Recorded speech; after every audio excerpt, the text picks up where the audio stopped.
Hello everyone, good morning. दोस्तों, आज 25 मई है और आप जानते हैं कि 3 और 4 जून 2026 को यूपी टीजीटी 2022 की परीक्षा होनी है। पहले तो बात करेंगे कि यहाँ पर टीजीटी 2022 में कौन कौन से सब्जेक्ट हैं जहाँ पर सबसे ज़्यादा कंपटीशन होना है और कौन कौन से ऐसे सब्जेक्ट हैं जहाँ पर कम मेहनत में ही लोग सेलेक्ट हो सकते हैं। ये देखेंगे कि किस सब्जेक्ट में कितने पद हैं और एक पोस्ट पर कितने लोग यहाँ पर प्रतियोगिता कर रहे हैं। ठीक है, पूरी लिस्ट मैंने यहाँ पर तैयार कर ली है। और जैसा कि आप सभी लोग जानते हैं, टीजीटी पीजीटी प्रधानाचार्य की एक नई वैकेंसी भी आने वाली है। अगले 2 महीनों के बाद आप उम्मीद कर सकते हैं, जुलाई के बाद कभी भी ये वैकेंसी आ सकती है। तो दोस्तों, बात यहाँ पर ये है कि जो नई वैकेंसी आने वाली है उसकी जो नियमावली है ये काफ़ी पहले ही आ चुकी थी और जो नई नियमावली आई हुई है जो कि आपके सामने है, इसे मैं ऑलरेडी आप लोगों से पहले ही डिस्कस कर चुका हूँ। ये नियमावली 22 अप्रैल 2024 को आई थी। अब इसी नियमावली के मुताबिक आपकी जो नई भर्ती है ये होगी।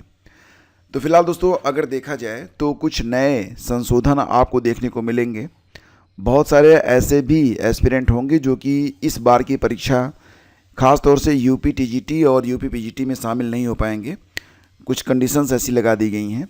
दूसरी बात ये, एज लिमिट को लेकर बहुत सारे अभ्यर्थी जो हैं कंफ्यूज हैं कि जो नई वाली भर्ती होनी है क्या उसमें एज लिमिट रहेगी या फिर जो नई टीजीटी पीजीटी होगी उसमें जीएस भी पूछा जाएगा।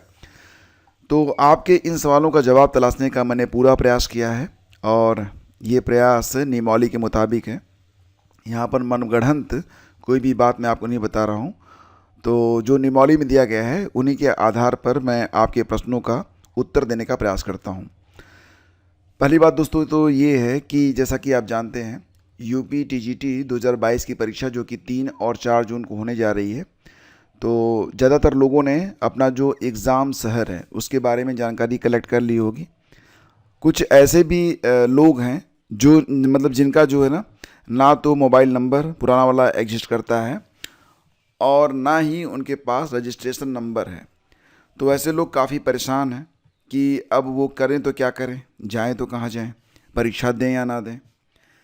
तो देखो, बात यहाँ पर ये है कि अभी भी आपके पास समय है। आज अभी 25 मई है, आपकी परीक्षा में समय है 3 और 4 जून तक। तो आप आयोग से संपर्क कर सकते हैं। और आयोग से आप कैसे संपर्क करेंगे, तो upessc.up.gov.in ये ऑफिशियल वेबसाइट है शिक्षा सेवा चयन आयोग का। कॉन्टैक्ट अस पर जाएंगे आप, हाउ टू रीच अस यहाँ पर आप क्लिक कर सकते हैं। यहाँ पर आपको पूरा एड्रेस वगैरह दे दिया गया है, मोबाइल नंबर भी है, लेकिन मुझे कम ही उम्मीद है कि मोबाइल नंबर पर या फिर ये जो ईमेल आईडी दी गई है इस पर आपको आंसर मिल पाए, लेकिन आप प्रयास करिए यहाँ पर।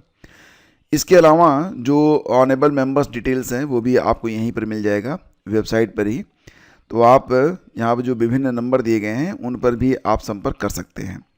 और अगर आप प्रयागराज जा सकते हैं, प्रयागराज के आसपास ही रहते हैं, तो अगर आपको परीक्षा में सीरियसली शामिल होना है तो आपको संपर्क बनाना ही होगा, आपको वहाँ पर जाना ही होगा। अगर दूरभाष से संपर्क स्थापित नहीं हो पाता है तो ये प्रक्रिया आपको फॉलो करनी पड़ेगी। ठीक है, या फिर आपका जो पुराना नंबर होगा अगर वो रहेगा तो काम बन जाएगा। अदरवाइज़ आपने जब फॉर्म भरा था ना तो एक रजिस्ट्रेशन नंबर का ईमेल गया था आपके ईमेल आईडी पर।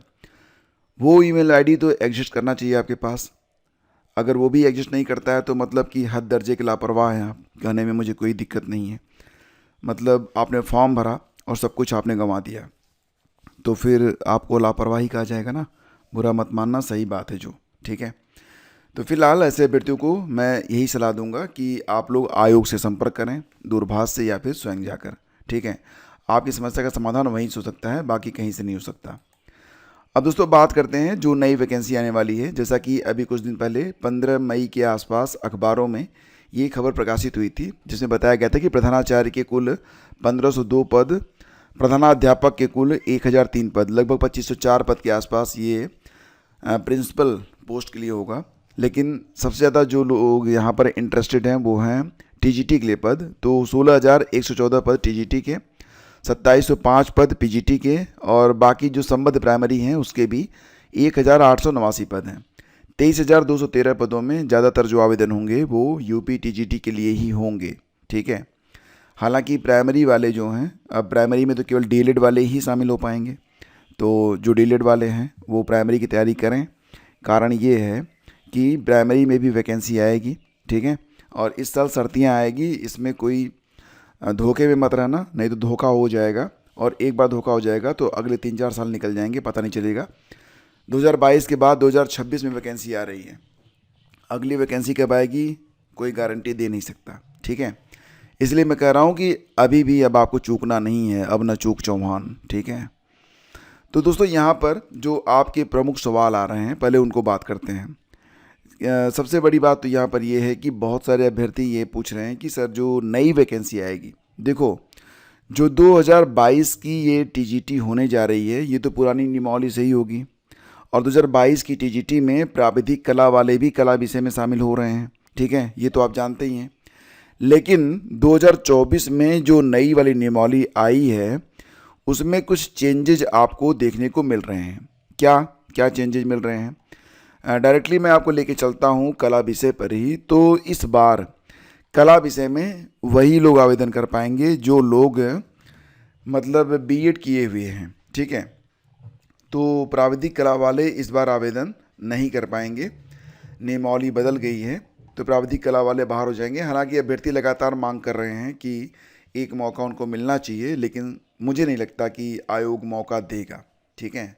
ये मेरी अपनी ओपिनियन है, बाकी आप लोग जानते हैं। तो यहाँ पर आप देखेंगे पेज नंबर 6 है, चित्रकला सहायक अध्यापक पुरुष महिला हाई स्कूल कक्षा 9-10 के लिए। अभी तक क्या होता था, जैसा कि आप यहाँ पर देखेंगे पुरानी नियमावली है, इसमें प्राविधिक कला भी मान्य था, बहुत सारे और भी यहाँ पर सर्टिफिकेट मान्य होते थे। यहाँ तक कि लाहौर का जो मेयो स्कूल ऑफ आर्ट्स की टीचर सीनियर सर्टिफिकेट था वो भी मान्य था, और बम्बई की इंटरमीडिएट ग्रेड ड्राइंग परीक्षा भी मान्य थी। लेकिन अब इनको हटाकर जो बदलाव किया गया है वो ये है कि आपके पास कला विषय से स्नातक होना चाहिए, कला विषय से स्नातक होना चाहिए और बीएड होना चाहिए, ठीक है। कला विषय से स्नातक और बीएड होना चाहिए। और साथ ही साथ ये भी है कि अगर आपने बीएफए किया हुआ है, ठीक है, ललित कला से बीएफए में स्नातक की उपाधि एवं भारत में किसी मान्यता प्राप्त विश्वविद्यालय या डीम्ड विश्वविद्यालय से बीएड होना चाहिए, मतलब दोनों ही कंडीशन में बीएड को कंपलसरी कर दिया गया है, ओके। तो जो लोग अभी तक प्राविधिक कला के आधार पर फॉर्म भर रहे थे तो वो तो बाहर हो रहे हैं, पहली बात। और पीजीटी में भी काफ़ी बड़ा बदलाव किया गया है। पीजीटी में भी बहुत सारे ऐसे एस्पिरेंट हैं जो कि बिना बीएड की तैयारी कर रहे थे, तो अब प्रवक्ता की जो शैक्षिक अर्हता है उसमें भी काफ़ी चेंज किया गया है, और अब बिना बीएड के आप लोग प्रवक्ता परीक्षा में शामिल नहीं हो पाएंगे। हर जगह हर विषय में जो बीएड है ये कंपलसरी कर दिया गया है, ठीक है।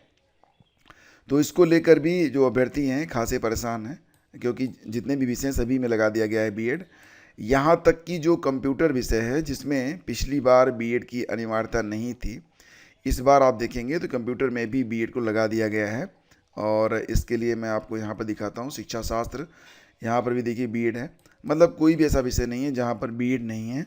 तो जिन बिना बीएड किए वाले जो अभ्यर्थी हैं वो तो बाहर हो रहे हैं, ठीक है। तो लाखों की संख्या में अभ्यर्थी जो हैं वो 2026 वाली टीजीटी में शामिल नहीं हो पाएंगे। और जो लोग पीजीटी देना चाहते हैं चित्रकला से, तो उनके लिए कंडीशन ये लगाई गई है कि ड्राइंग और पेंटिंग में स्नातकोत्तर की उपाधि प्लस बीएड होना चाहिए। तो बीएड यहाँ पर भी लागू कर दिया गया है। और रही बात कंप्यूटर के बारे में, तो दोस्तों यहाँ पर आप देख लीजिए कंप्यूटर में भी जो है बीएड को कंपलसरी कर दिया गया है।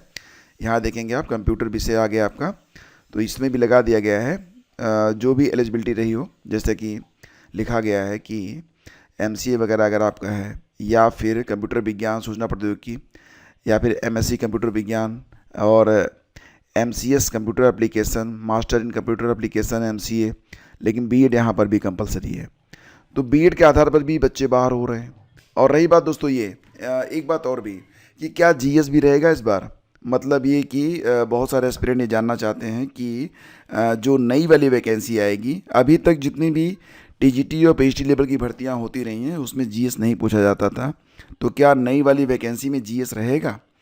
तो दोस्तों बिल्कुल इसका क्लियर आंसर मैं आपको देना चाहता हूँ। अभी तक आयोग ने इसके बारे में कोई भी जानकारी उपलब्ध नहीं कराई है। सो आप बिल्कुल यहाँ पर उम्मीद रख सकते हैं कि जीएस नहीं पूछा जाएगा। और रही बात ये कि क्या प्री और मेंस लागू होगा, तो यहाँ पर प्री और मेंस के भी लागू होने की कोई संभावना नहीं है। तो जिस प्रकार से परंपरागत रूप से अभी तक आपकी तैयारियां चल रही हैं, तो अकॉर्डिंग टू दिस नोटिफिकेशन जो ये नियमावली जारी हुई है, आप बिल्कुल उसी प्रकार से तैयारी करें। आप किसी भी नए चेंजेस के चक्कर में ना पड़ें।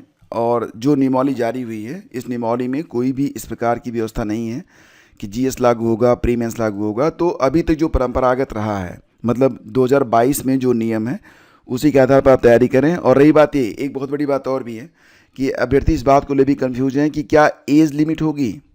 एज लिमिट को लेकर अभ्यर्थी काफ़ी कन्फ्यूज हैं कि जो नई वैकेंसी आएगी टीजीटी पीजी की, क्या उसमें एज लिमिट रहेगी। तो दोस्तों इसका भी मैं आंसर दे देता हूँ, एज लिमिट लागू नहीं होगी, क्योंकि इसका भी उल्लेख नई नियमावली में नहीं है। ठीक है, तो आपके कुछ यहाँ पर डाउट्स थे, उनको सॉल्व करने का मैंने प्रयास किया है। और अब आपकी जो परीक्षा है 3 और 4 जून को, उसको आप अच्छे तरीके से दीजिए।